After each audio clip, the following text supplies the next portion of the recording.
আমাদের বাসার ডাইনিং স্পেসটা আজকে সুন্দর করে সাজিয়ে ফেললাম। প্রতিটা মেয়েরই স্বপ্ন থাকে নিজের ছোট্ট সংসারটা সুন্দর করে গুছিয়ে নেওয়ার, আর আমিও ঠিক তেমনই আস্তে আস্তে সুন্দর করে পুরো সংসারটা গুছিয়ে নিচ্ছি। এই ওয়াল শোকেসটা খুব তাড়াহুড়ার মধ্যেই কেনা, দোকানে তো ভীষণ ভালো লাগতেছিল, তবে বাসা আনার পর কেন জানি না পছন্দ হচ্ছে না। দোকানে এটা অনেক বড় মনে হচ্ছিল, বাট এত বড় বাসা আনার পর এই জিনিসটা একদম পিচ্ছি মনে হচ্ছে। এখন মনে হচ্ছে টাকা একটু বেশি লাগলো, বড় একটা কাঠের ওয়াল শোকেস বানিয়ে নেওয়াই মনে হয় বেটার ছিল। যাই হোক, যা হবার হয়ে গেছে, এখন আর আফসোস করে কোনোই লাভ নাই। এখন যা আছে সেটাই সুন্দর করে সাজাবো। আমাদের ডাইনিং এর টেবিলটা কাঠের, তবে চেয়ারগুলো মালয়েশিয়ান উডের। দুইটা দুই রকম কালার, তবে কভার পরিয়ে রাখলে সেটা আর বোঝা যায় না, কভার পরালে অনেক সুন্দর লাগে ডাইনিংটা। আজকে আমাদের বাসার এই জায়গাটাই সুন্দর করে সাজাবো। আমরা ফ্যামিলি মেম্বাররা সারাদিন যে যার কাজে ব্যস্ত থাকি, বাট দিন শেষে এই ডাইনিং টেবিলেই সবাই একসাথে হই, পরিবারের সবাই মিলে গল্প গুজব করা হয়। আর এই জায়গাটাই আজকে সুন্দর করে গোছানোর চেষ্টা করতেছি। ওয়াল শোকেসটাও সুন্দর করে সাজিয়ে ফেলবো।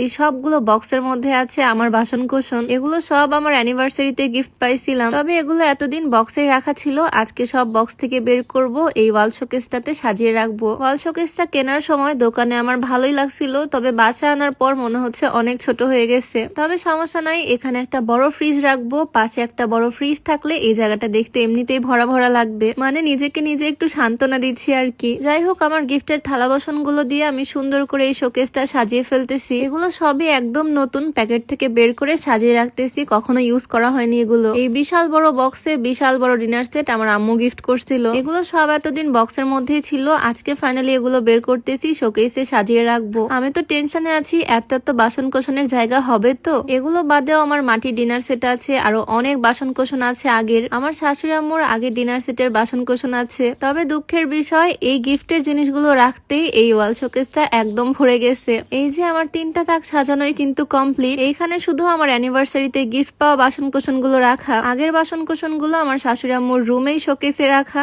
আর আমার মাটির ডিনার সেটটা এই যে রান্নাঘরের কেবিনেটে, এগুলোরও জায়গা হলো না, কি আর করার। তবে যাই হোক, জায়গাটা দেখতে খারাপ লাগতেছে না। আমার গোছানো মোটামুটি কমপ্লিট, তবে আরো কিছু কাজ বাকি। শুধুমাত্র চা খেয়ে তোমরা যারা ওজন কমাতে চাও, এই হার্বাল স্লিমিং টিটা খেতে পারো। 2 বেলা নিয়মিত এই স্লিমিং টিটা খেতে হবে, কিন্তু চিনি অ্যাড করা যাবে না। শুধুমাত্র এই চা খেয়ে যারা ওজন কমাতে চাও, তার নক করতে পারো বিউটি বাই লিম ফেসবুক পেজে। পেজটা আমার ডেসক্রিপশনে মেনশন করা থাকবে, হোয়াটসঅ্যাপ নাম্বার স্ক্রিনে দেওয়া আছে। যাই হোক, এদিকে আমার ডাইনিং স্পেসটা সাজানো কিন্তু একদম কমপ্লিট। ডাইনিং এর মিডিলে একটা ফুল রেখে দিয়েছি, আর শুধু গ্লাস আর জগটাই রাখা। আর এদিকে আমার ওয়াল শোকেসটা সাজানোও কমপ্লিট। ভিডিওটা যদিও 3 মিনিটের, তবে সবকিছু কমপ্লিট করতে, সবকিছু গোছাতে আমার 2 ঘন্টার বেশি সময় লাগছে। এই সাইডটা যেহেতু একদমই ফাঁকা লাগতেছে, তাই একটা ফ্লাওয়ার ভাস এনে রাখলাম। এইখানে আমাদের নতুন ফ্রিজ আসবে ইনশাল্লাহ। তো প্রায় 2-2.5 ঘন্টা কষ্ট করে সবকিছু গোছানোর পরে আমার এই জায়গাটা একদম গোছানো কমপ্লিট। খুব তাড়াতাড়ি পুরো বাড়ি গুছিয়ে তোমাদের সাথে শেয়ার করব। আমার ননদের রুমটাও দেখাবো, তোমরা অনেকেই দেখতে চাচ্ছ। যাই হোক, আজকের এই ছোট্ট ভিডিওটা এখানেই শেষ করছি। তোমরা সবাই ভালো থাকো, দেখা হয়ে যাবে নতুন কোনো ভিডিওতে। সবাইকে আল্লাহ হাফেজ, আসসালামু আলাইকুম।